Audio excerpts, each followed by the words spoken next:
তো আজকে আমরা জানতে চলেছি খুবই একটি গুরুত্বপূর্ণ টপিক, সেটা হচ্ছে পার্সেন্টেজ এবং পার্সেন্টাইল।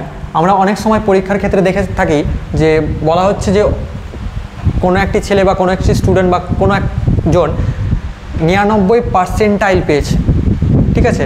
অনেক সময় আমরা 99% আর পার্সেন্টেজকে কিন্তু একই রকম ভেবে থাকি, কিন্তু পার্সেন্টেজ এবং পার্সেন্টাইজ দুটো ভিন্ন জিনিস। একটা খুব সুন্দর এবং গুরুত্বপূর্ণ এক্সাম্পল নেব, যার থ্রু আমরা পার্সেন্টেজ এবং পার্সেন্টাইলকে খুব সহজভাবে বুঝতে পারবো। তো চলুন দেখি। ধরুন আমি একটা পার্টিকুলার একটা কেস নিচ্ছি, যার মাধ্যমে আমরা জিনিসটা বুঝতে যাবো যে একটি ক্লাসের মধ্যে, ঠিক আছে, এটা একটি ক্লাস, এই ক্লাসের মধ্যে টোটাল স্টুডেন্ট সংখ্যা হচ্ছে 50 জন, ঠিক আছে।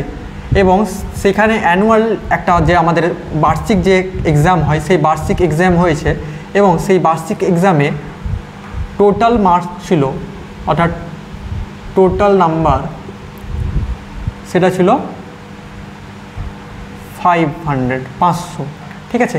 যার মধ্যে তুমি পেয়েছো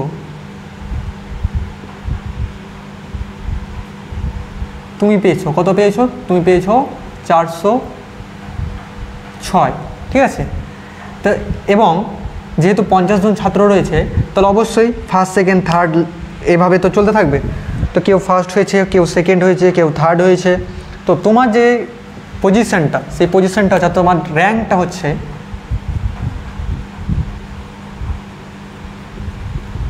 9th, অর্থাৎ তুমি ক্লাসের মধ্যে 9 নম্বর স্টুডেন্ট হয়েছো, অর্থাৎ তুমি ক্লাসের মধ্যে কত নম্বর হয়েছো? 9 নম্বর হয়েছো। কী বলা হয় এটাকে? 9 নম্বরটাকে তোমার রোল হয়েছে 9, অর্থাৎ তোমার র্যাঙ্ক যেটা আমরা বলি আমরা 9th হয়েছে।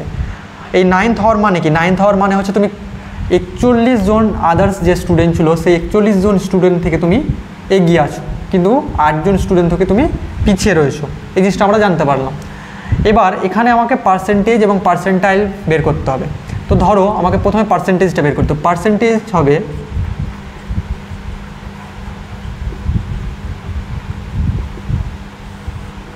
নিচে থাকবে তোমার টোটাল নাম্বার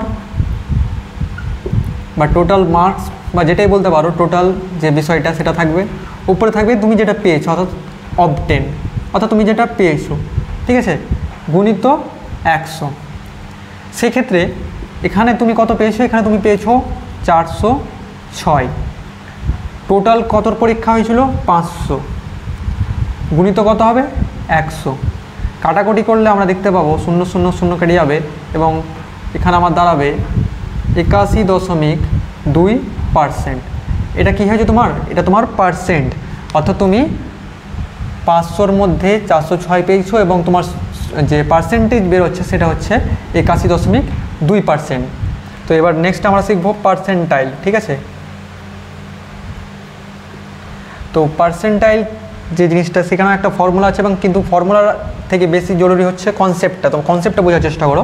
প্রথমে একইভাবে আমাদের নিচে থাকবে টোটাল মার্কস নয়, এখানে টোটাল স্টুডেন্ট, ঠিক আছে, টোটাল স্টুডেন্টস ইন্টু 100, আর উপরে থাকবে তোমার থেকে কতজন কম নাম্বার পেয়েছে।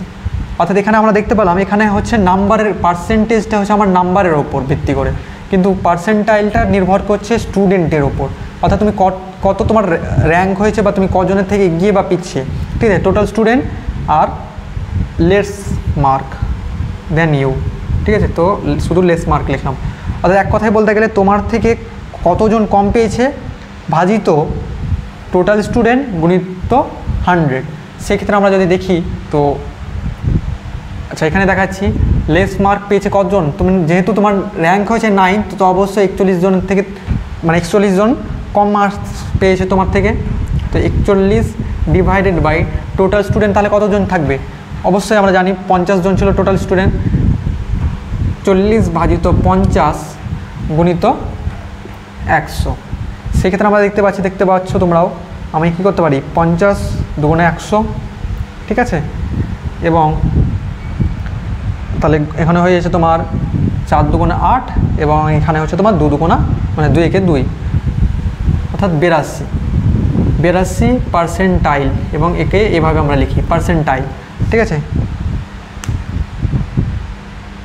এখানে তো মোটামুটি 81.2 এবং 82 পার্সেন্টাইল কম বেশি একই হয়েছে, কিন্তু অনেক সময় দেখা যায় যে পার্সেন্টেজ বেশি থাকলেও আমাদের পার্সেন্টেজ কম থাকলেও আমার অনেক সময় পার্সেন্টেজ বেশি হয়।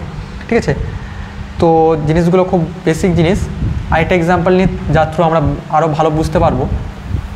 ঠিক আছে, এখানে আমি কী করলাম যে টোটাল যে মানে টোটাল মার্কস যেটা অর্থাৎ টোটাল পরীক্ষা যেটা হয়েছিল সেটা হয়েছিল 750 অর্থাৎ 750-র মধ্যে, এবং তুমি পেয়েছো 480 এবং র্যাঙ্কটা সেম রেখেছি 9। তো সেক্ষেত্রে আমার প্রথমে পার্সেন্টেজ বের করবো। তো পার্সেন্টেজ বের করার নিয়ম হচ্ছে টোটাল মার্কস অর্থাৎ 750 আর উপরে থাকবে কি তোমার কতটা পেয়েছো অর্থাৎ 480 × 100। সেক্ষেত্রে ক্যালকুলেশন করলে আমার বের হবে 64%। ঠিক আছে, আর পার্সেন্টাইলের ক্ষেত্রে কী হবে, পার্সেন্টাইল সেক্ষেত্রে কী বললাম, সেক্ষেত্রে একইভাবে টোটাল স্টুডেন্টটা কত, এখানে টোটাল স্টুডেন্ট হচ্ছে যেহেতু বলে দিয়েছে 50, তাহলে 50 এবং কতজন কম পেয়েছে 41 জন গুণিত 100, সেক্ষেত্রে আমার বের হবে 82%। ঠিক আছে, এই জিনিসটা আমি বোঝাতে চাইছিলাম যে আমাদের অনেক সময় কি হয় পার্সেন্টাইলটা অনেকটাই বেশি থাকে পার্সেন্টেজের থেকে, তো সেই জিনিসটা নিয়ে আমরা কি করি ভুল বুঝতে পারি। এই পার্সেন্টাইলটার মানে হচ্ছে যদি 100% মানে এখানে 50 জন যদি পরীক্ষা দেয় তুমি 41 জনের থেকে বেশি ভালো নাম্বার পেয়েছো। আর এক কথায় বলতে পারি 100% ছেলেমেয়ের মধ্যে 82% ছেলেমেয়ের থেকে তুমি এগিয়ে, এই জিনিসটা বোঝায় আমাদের পার্সেন্টাইল। তো জিনিসটা খুব বেসিক জিনিস, যদি বুঝতে না পারো তো অবশ্যই আবার জিজ্ঞেস করতে পারো। আর ভালো লাগলে অবশ্যই চ্যানেলটিকে সাবস্ক্রাইব করে এবং শেয়ার করে আমাদের সঙ্গে থাকুন। ধন্যবাদ।